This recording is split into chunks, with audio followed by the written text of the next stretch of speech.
Hello, everyone. Tonight is the night for Cartoon Critic. Captain Greenbeard here on the wire to tell you about the new and interesting things that are happening in cartoons all over the world. But first, I've got to explain to you that this is more than necessary to take a glance at the magic of what animation really stands for. And I'm not making fun of animation. You may think I am, but I'm not. I'm just here to tell you that these are the things we look for in a movie, sights and sounds. I mean, there's a magazine called Sight and Sound. As a critic, you gotta know that. And so we see that these are the credits for the movie, and I like that because they're so foreshadowing of what's going to happen later in the cartoon in this weird way. And there's so many names on these pages, it's great. They still take tons of animators to make animation. 24 frames a second. You can see how this applies. DVD system encountered an error. Well, we'll just apologize later and see if we can get it going. I don't know, Captain Greenbeard. That was quite a leap from film to beginning of this film. And what room were we trapped in to be aboard this ship? Could you not go yonder if that was the direction to follow? Well, Captain Greenbeard's going to tell everyone, and that's media. I've got to tell everyone that these guys are going to have to clear out if they don't like a good piece of good cartoon. And that's what I like about this. It has the contours and edgings and straightaways and blockades and tides and water that is animated. And animating water is not easy because you have to go back and forth tracing the water back to the ocean, and it's really complicated how they would do that kind of work on this, the intricate Fleischer cartoon. What was it called again? I don't know that part of cinema history yet, so as a good critic, I really did forget the name of this. I think it's called Cornucopia of Osiris. Wait a minute, that doesn't sound right. That sounds like we might get a problem from the studio. What was that? No, it'll be okay. It'll be okay because I don't remember what I just said, neither do you. Thump, thump. Now, if you rewound it and heard it again, I'm talking about the Egyptian sun god, okay? It's in mythology books, yo. And yeah, that's one that's like you're sitting there going, they're bad guys though now, but is there really a group called that's the bad guys? And I'm not always here to weigh for Captain Greenbeard what the bad and the good should be, but sometimes people go to war against each other. From the north and the south to the east versus the west.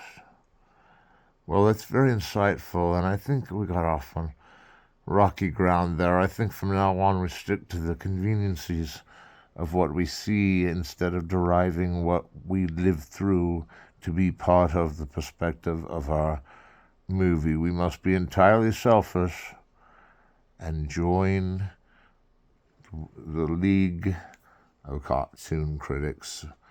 They're doubling in number everywhere, and soon they will be seen before the very eyes of all. The liberty, the fury, the graciousness, the window of opportunity is here, and it's right there to look out on. Now, if this is supposed to have some kind of sound, but we've traded that for other things. I'm so nervous about this week on Cartoon Critic. I gotta tell you, audience, here I am 5 minutes into the new episode, and I'm going, I hope that that you at home appreciate what we do on this show, and that's to watch cartoons and talk about them.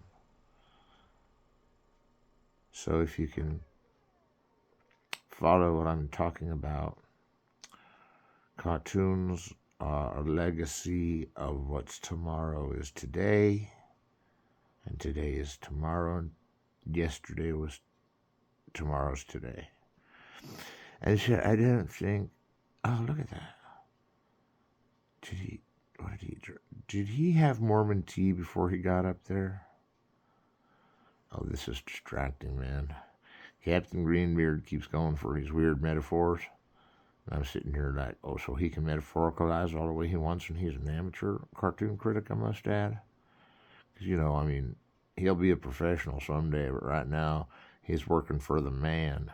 And I won't even tell you who's in charge of him, but there's someone in charge of Captain Greenbeard that would pay 1,000,000 galleons just to see a toker light a match on a joint and smoke. Here we go, Captain Greenbeard. I'm passing you a joint. You got to take it, because in my religion, you can't turn one down.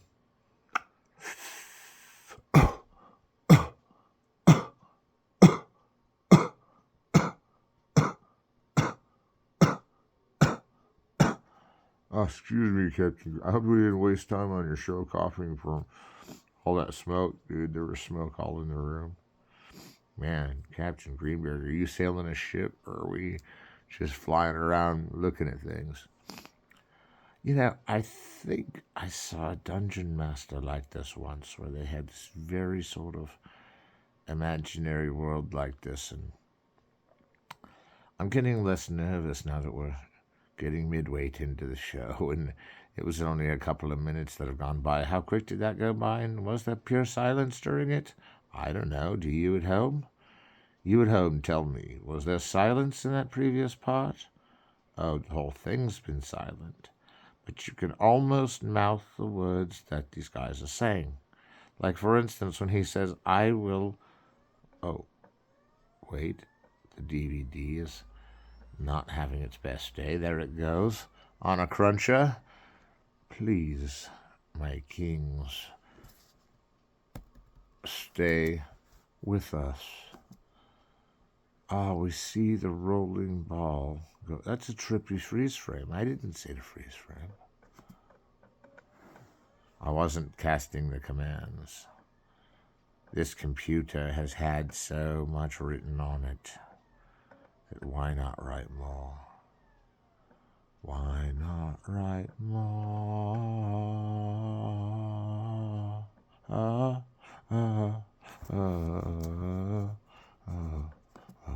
All right, we'll get the control panel out and try to pause it. Where were we? Where's the control? Technical difficulties, folks. Wouldn't you believe we were going along strong? And there we go. But it's all damaged from the end. Oh, we're stuck on a moment. Technical difficulty over. No, I'm really now getting worried. My assistant had to step out to have a cigarette and a J. And her name is Esmeralda. And I don't really think that we have to go into why she was named that, but it's more interesting to know that she had one of my Mountain Dews, and so on this here, and I'm glad I gave it to her, otherwise it would have been dangerous. But I think when she slapped me on the way out, it was a term of endearment. I can't quite figure that out. But anyway, she drank all my Mountain Dew, so I was like, oh man. It's like, oh man, this is going to freak some people out, dude.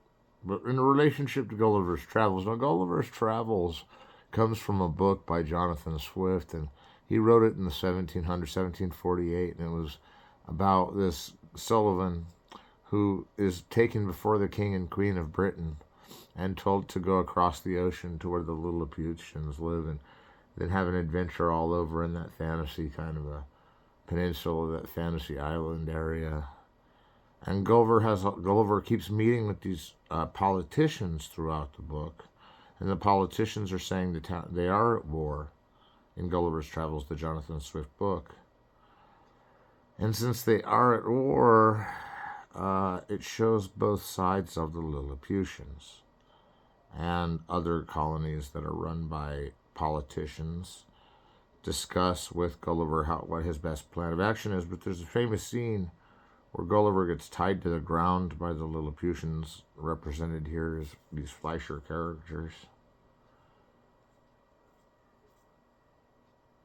And now you can see that if they're tying him down, he'll wake up and fight the war for him. And that's what's really interesting, is when he's throwing ships out to sea. Julia's dream, dream for me, dream another dream for me. Julia, dream, dream for me, dream a dream for me. Oh, yes. If I could only get through another moment of this film that does seem so different every time.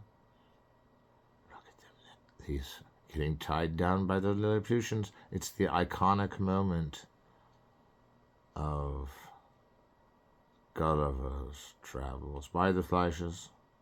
And if you look at the historical context of the Fleischers, they came in around 1920, 1930, and later they bought Felix the Cat from Otto Mesmer and Pat Sullivan. And early on in their career was this movie, which was the full-length animated feature, besides Snow White and the Seven Dwarfs, to come out like months later. And who knows, they may have started on that one sooner even.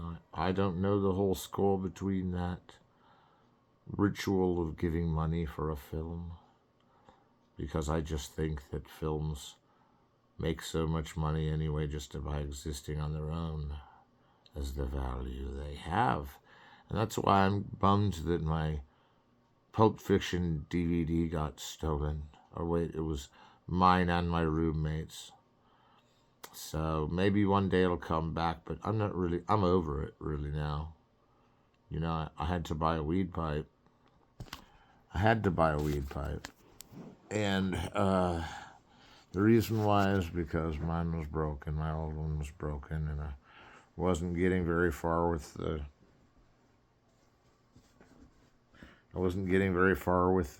homework that I had piling up. And I had so much homework piling up that I really almost didn't get to see you tonight, and I would have been really sad because I would have missed my friends from Cartoon Critic. I mean, so instead of getting what I said I would, which wasn't anything, the pipe that I got today, it looks pretty nice. It's a nice one. I mean, and I know that Captain Critic doesn't always have like nightmares like this, but I think this pipe has just made my day, made up for everything that's gone wrong, which nothing has gone wrong. And I think you'll key in the grasp that this is one of those cartoons where, like, fair maidens were tomorrow with the yesterday's yore. Well, it seems as though we've come a long way to see this moment, all these iconographical moments in history, but the book compares in a different way because it claims that Gulliver's to become one of the royalty in the monarchy in Britain when he gets back, or Australia, or wherever he's visited. There are little men in Australia, I hate to say it, about these guys' size. And that doesn't make for a bad thing. That doesn't make for a bad... I'm getting ahead of myself. I just wish that these two colonies would see peace with each other before this went out and started some kind of a breach in the nature of human dignity that is war. I had to pick up my pencil and scrawl out a few ideas as to how it all gets there and knows what it is and can be what you want, and that's what it seems, and there's the reason for mine, and that's the one that I did, and that's the way that it goes, and I don't know anymore.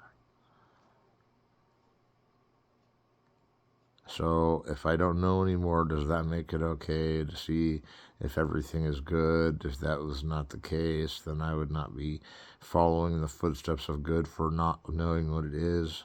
That I did not know what is, because what is what to some people that just stick it out and go their own way. And I'm really not one of those ultimate adventurers that came to the planet just to school everyone at adventuring. But I will tell you, a trip around the block for the Fleischers was a trip around Gulliver's Travel. That's why they rotoscope. They invented rotoscoping because they ended up in their own movie. You can see the third Fleischer brother dead in the background during the Eyes Wide Shut sequence. And I know that's really bad to say, dude, because that's like mixing cartoons with. But I think you're detestable for saying it. I think you're detestable for saying that. I think that's raunchy, vile, undescribably nuisance, and utter rejection, which is the opposite of this film, which is love, warmth, and peace on earth.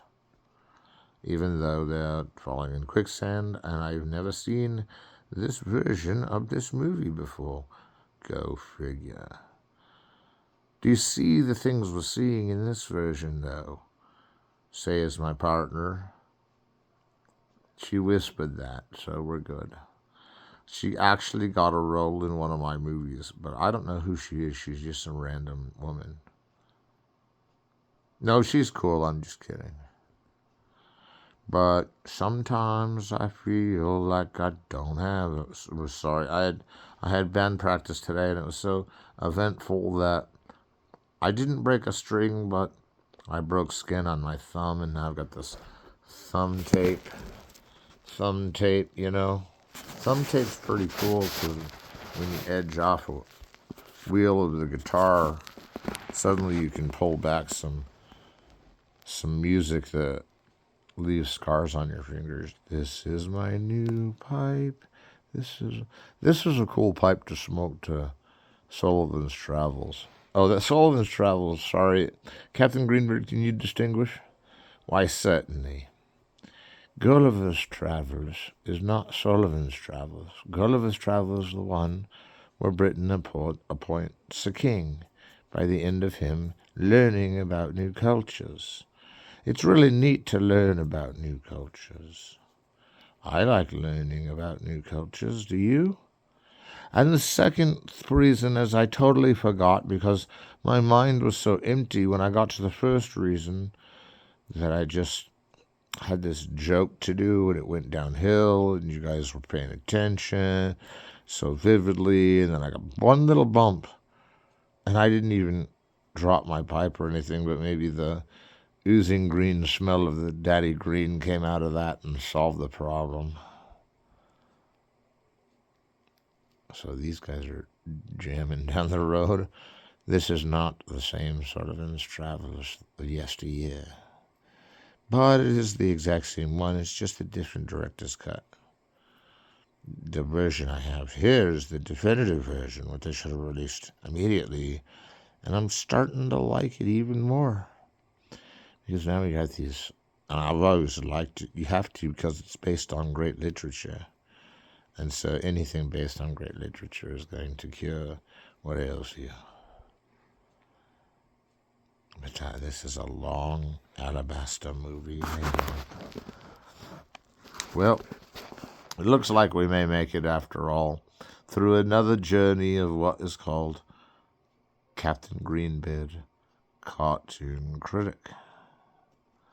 And that we've come around the surface to get all this long way around, and we'll remember this even on this Dungeon Master event this once was. But Dungeon Master and I had to part ways when I told the story and he gave the details, but we all know the visuals tell the story and give all the tales. Oh, this is good. I'm writing this down. The vision solves the story when the mystery is about to be unrolled by the Peace Corps when they return to Lilliputians. Easy to solve tax debt because they don't need to eat as much, so food has to be taxed higher. No, I don't know. These guys are okay.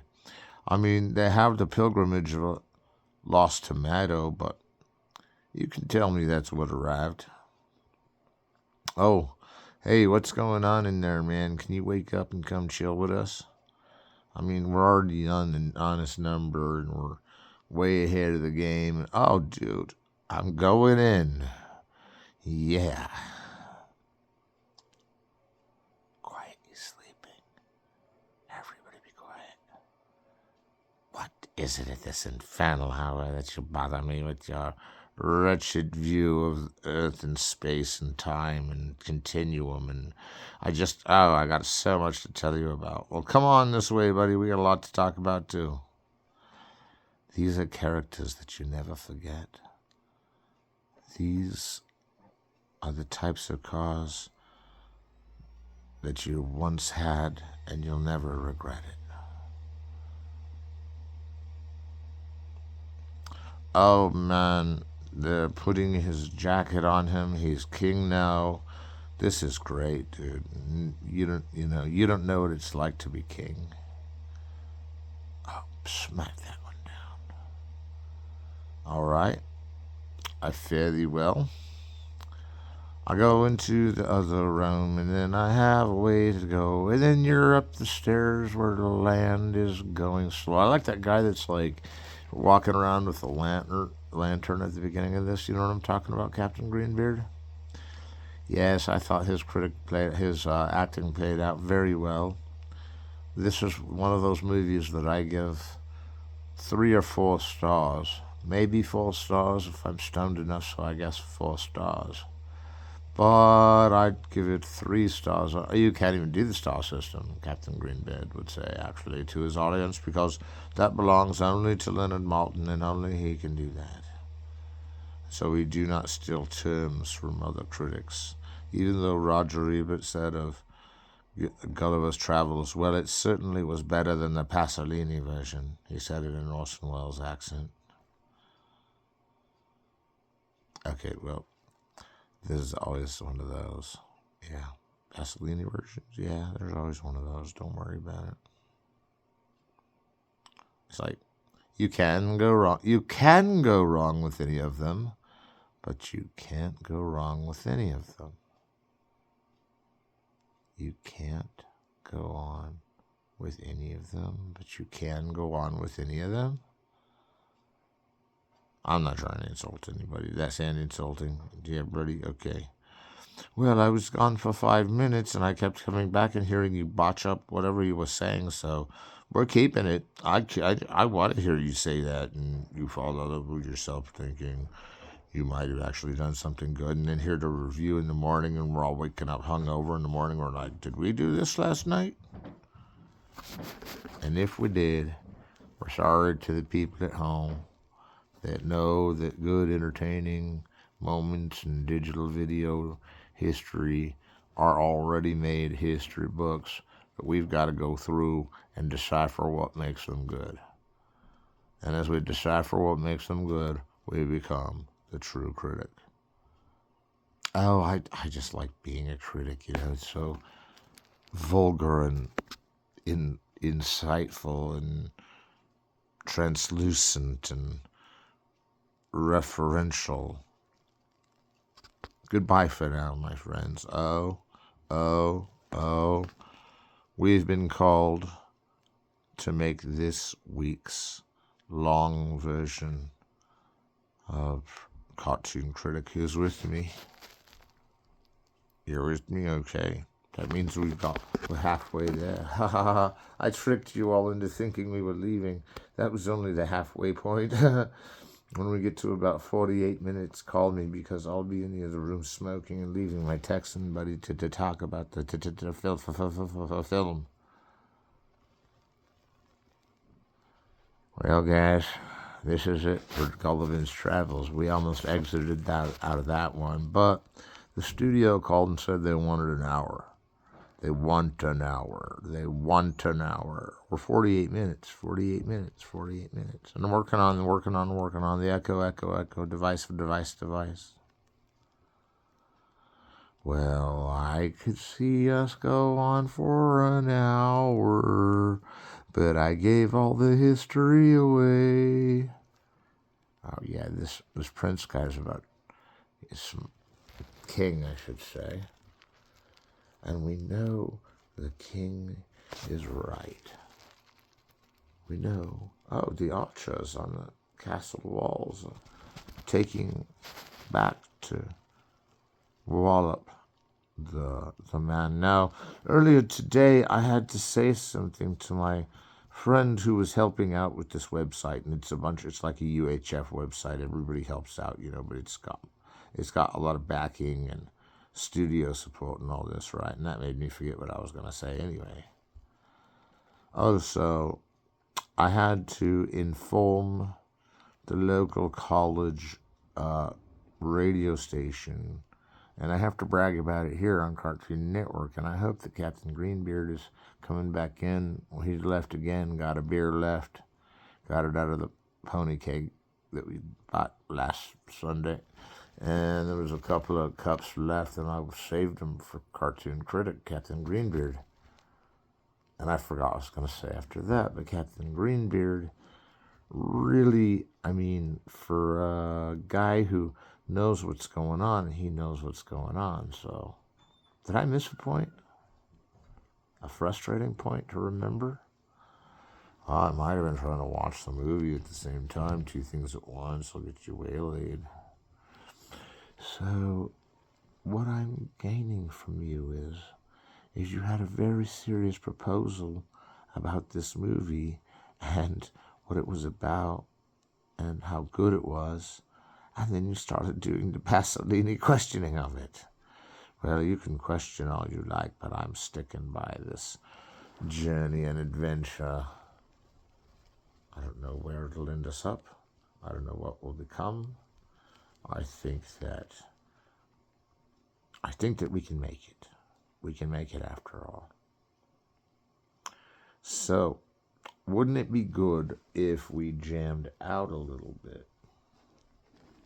No, it wouldn't, because of the nature of this Go Live and Travel. So, we say instead, we take our distant time.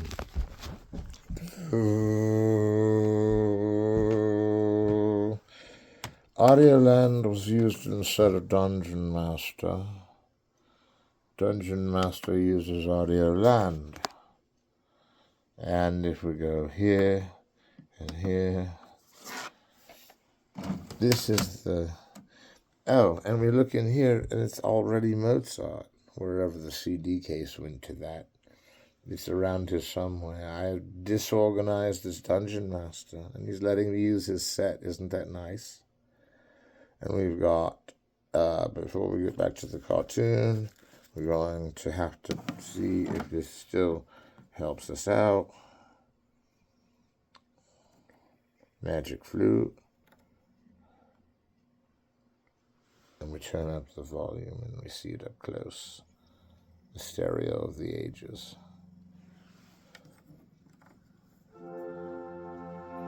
All right, we'll take that. I'm not really sure if I had to act this one out the same way. Why? It didn't seem possible that this was already something I had seen. And if I had seen it again, what was the difference between when I and the scene had difference between the then? And the then was the scene, and the scene was seen, but the then was the now. Because you can only watch a movie now because it's now. And now is now. But wither me not away. Wither me not away to tandem 20 more minutes. And I talk about minutes plainly because we're watching the clock. and we're getting out every sort of richer role out of the system of the feeling of the day. And I was inquired to be mnemonic in my devices. Yes, there were times that I thought of myself more than King, and had to repress those thoughts because that's just not true. There is nothing more than a king in this world.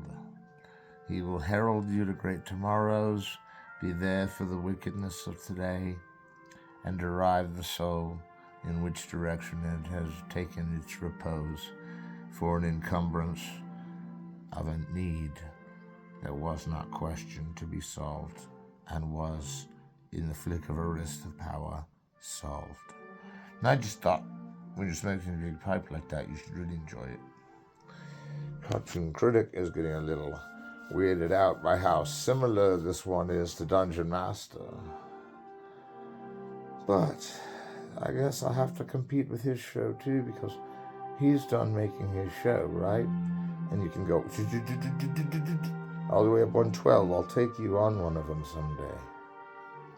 But we must now be the amateur critic of the airwaves. And you see the way these characters have line forms, and they move like based on gravity according to the film direction where they move. That's the science of it, is it's all the characters are based on how they interact with gravity and the scenery around them. And you have to worry about gravity in a cartoon because, see, she just jumped and she fell back down, and you have to know what gravity is to draw it and make it accurate. And it's something I noticed about Gulliver's Travels.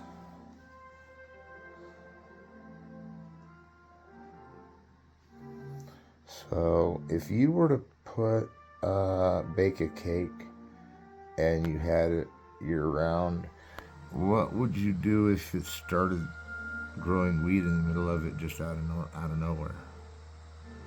I don't know what I'd do with that. I'd probably hide the weed, take for advantage another detail, and hurry into the mode of representation.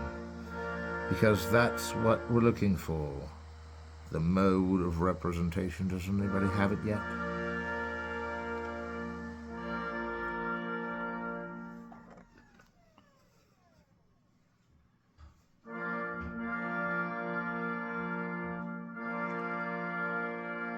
Oh, he's got his trophy. He's getting it out. He's going the distance. He's going, no doubt.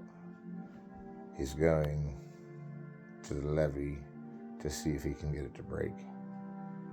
We're just going to go right here and see that monitor is what we're looking at. It's a good one. And in music land, audio land over there that we so brilliantly found phase work for. And now, the last time I had sent it upon you and looked into your very being, and that was why I continue to get stoned, because, hey, let me check out my pipe. Cool pipe, cool pipe, cool pipe, cool pipe. Yeah, they always scream at this episode. They scream at this episode. But I must go on, for we barely have scratched the surface of what I want to do with this show.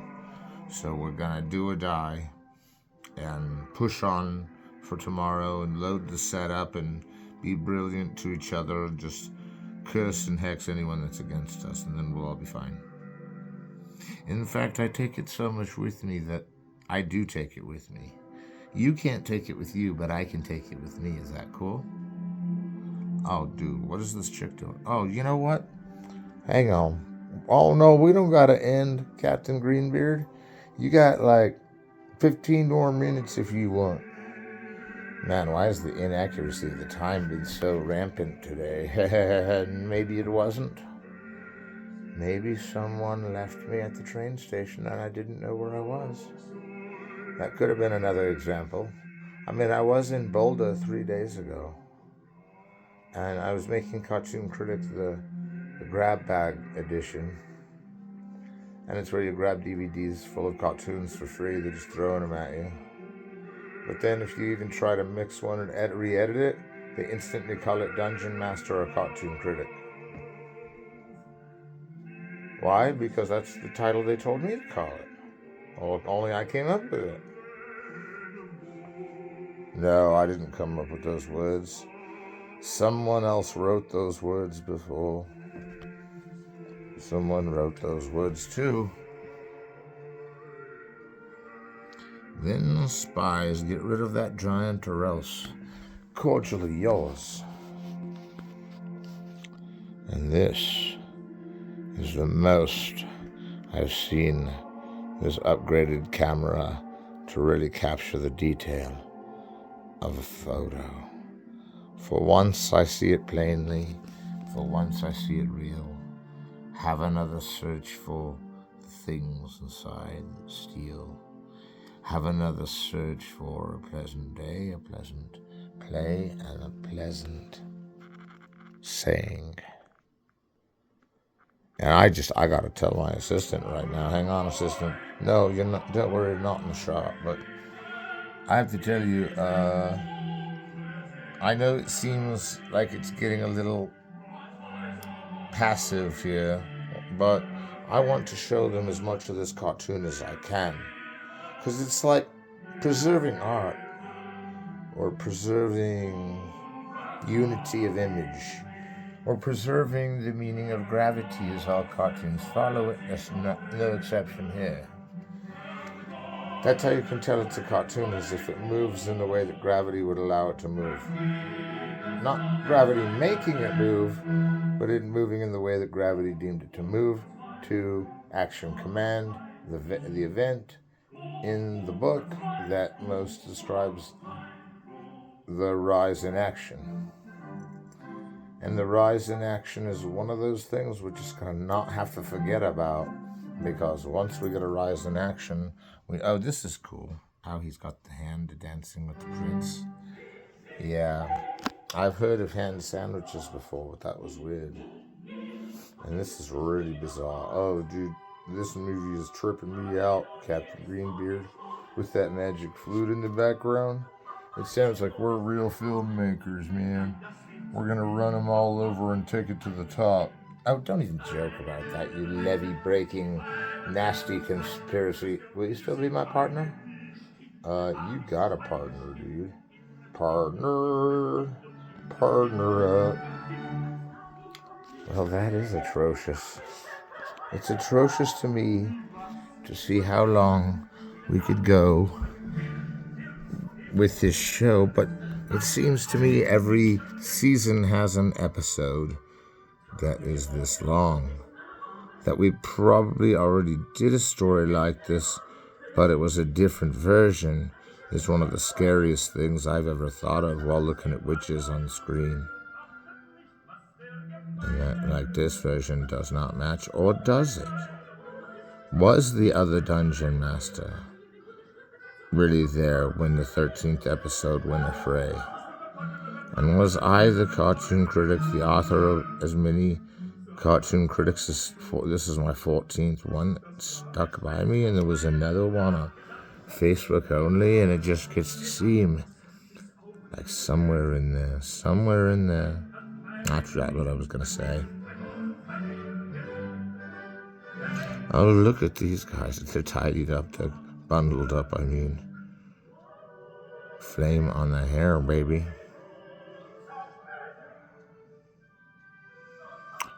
Well, this garden adventure, this late romance, this thing we call to sleep.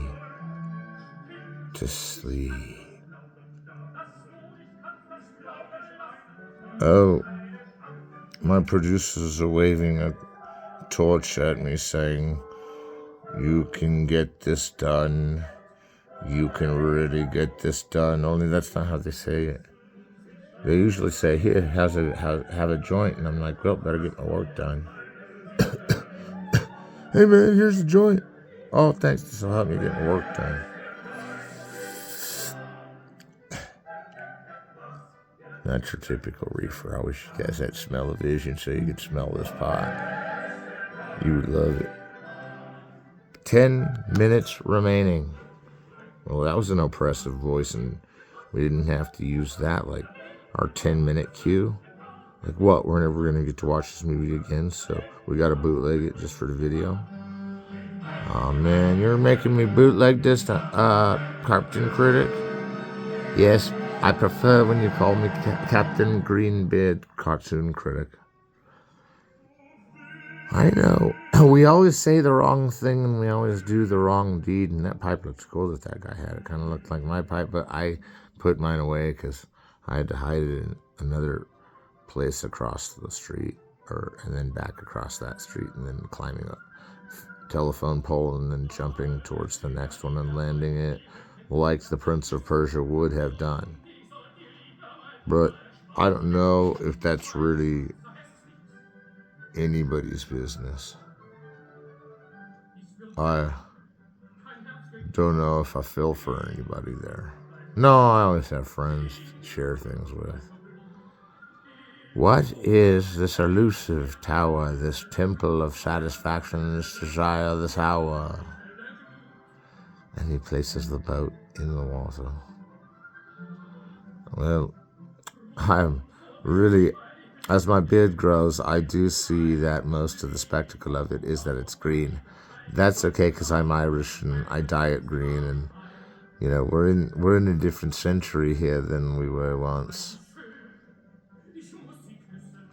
The Fleischers take us to the nostalgic backroads of history.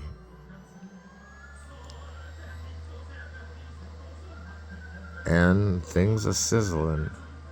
Things are sizzling on my end. I wish I had a control function that said, well, let's go ahead with it. We'll be the champions. Let's go ahead with it.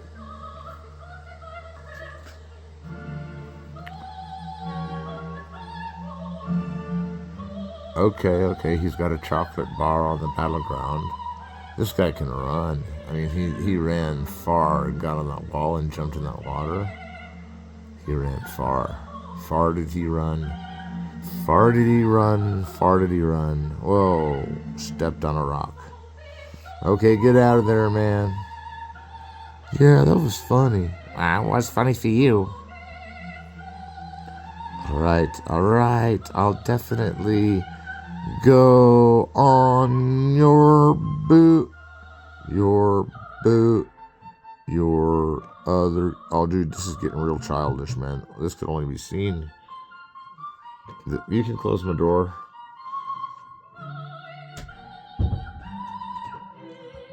All right, so I don't know how this looks like on film to you, but to me, that was the house nurse. She I'm not really in a hospital though, I promise. I know Captain Greenbeard almost put me in one for just saying hi to him the other day, but he's cool. That was all right. You don't just get to say hi to someone without going to the stocks and bonds. And when you're in the stocks, you're building bonds because all that work insurance is covering your leave for while you're on stocks. Oh, I see now. I see the game you're playing. You wanted a 58-minute version of Cartoon Critic, and all I'm delivering is 50 minutes. But if we find something interesting, like that the movie is still careening through, we may drop in on a further shot than even that.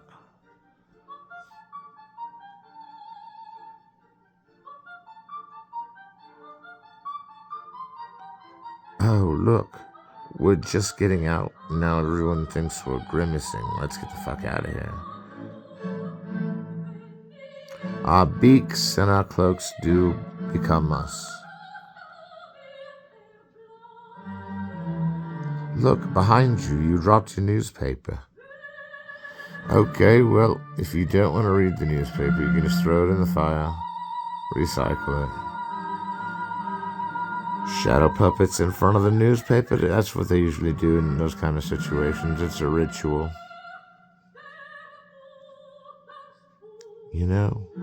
24 plus 24 is actually 48, so I give you a jarring suggestion. Why don't I meet you all on the other side in approximately 8 minutes? Because... Oh, wait. No, my mathematics are way off. It's 48 minutes is the end. So you've got about 2.5 minutes. Don't know how that happened. 48 is 24 times 2. And the original show is a 24-minute show. I know we had an episode last time that went longer.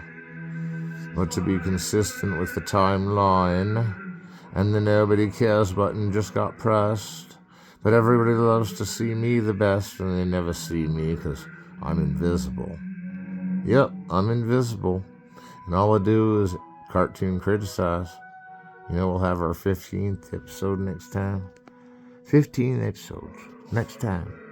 That's something doing. I mean, for these guys to lend us their cartoons and show us what's up. And so we praise Leonard Maltin every time, and that's the way it goes. And then there's other cartoon critics and other cartoon books, and you can find them, and there's a lot of them, actually. So you got to do this thing where you fight swords forever, and when you do, that's okay, because now it's very clever. To see it all through, the days are by a lever. Reach inside and see what time's the weather. And these guys are freaking throwing knives around and swords around. Those could be dangerous, you guys. Careful. Be careful, you guys. My episode is coming to an end, and I'm seeing these ravaged sword fights. And these big, giant Gulliver. Now, Sullivan's Travels is the one by Preston Sturges, where it's in the Great Depression, and a movie producer that always wanted to make a movie about social issues accidentally gets hit by a train, gets amnesia, and he writes a script called Oh Brother, Where Art Thou? And when he gets found, and he watches Disney cartoons after he's lost on this chain gang, and Veronica Lake's in it, and she's the femme fatale, kind of. And Gulliver's Travel, if they had one, they do that too back in the 30s. Gulliver's Travels and Sullivan's Travels being named after Gulliver's Travels. It's only interesting that Gulliver, the books are so similar, Gulliver's Travels versus Sullivan's Travels. They're both kind of a through the looking glass plot, I hope none of you are being serious about this, but I am being serious about one thing. Cartoon Critic has to go, and I'll be back. I'm not crying. Cartoon Critic has to say goodbye, and he'll be back. He'll be back next time. I swear. That joint emotions me so much that I'm just about to spaz and puke out everywhere. I would have to puke and spaz out. Sorry, everyone, that you had to see that. Oh, who didn't turn that off? I thought we were off camera. 3, 2, 1.